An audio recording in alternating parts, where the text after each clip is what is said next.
Dikatakan Bambang Setiawan saat menghadiri festival tenis meja beberapa waktu lalu, jika saat ini Dispora Kabupaten Bogor akan melakukan lintas koordinasi antar dinas untuk melakukan pensterilan lingkar luar Stadion Pakansari Cibinong dari keberadaan para PKL. Terpilihnya Stadion Pakansari menjadi salah satu venue untuk Piala Dunia Usia 20 menjadi progres penting bagi Pemkab Bogor untuk mengemban kepercayaan tersebut. Bahkan saat ini pengecatan stadion juga sudah dilakukan. Koordinasi dengan Satpol PP untuk penertiban PKL juga sudah dilakukan Dispora.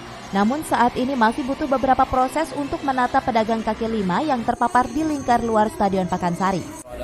Tunjukkan oknum kepada saya dan Dispora juga sudah melayangkan surat ke Satpol PP untuk segera penertiban dan tempat juga sudah merumuskan untuk segera diadakan penertiban dalam rangka persiapan piala. Termasuk PKL juga.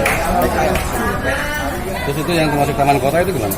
Taman Kota nanti akan ada apartemennya penanaman kembali bekerjasama dengan salah satu perusahaan yang biasa. Dari Pakansari, Kabupaten Bogor, Cevi Alfi Adrian melaporkan.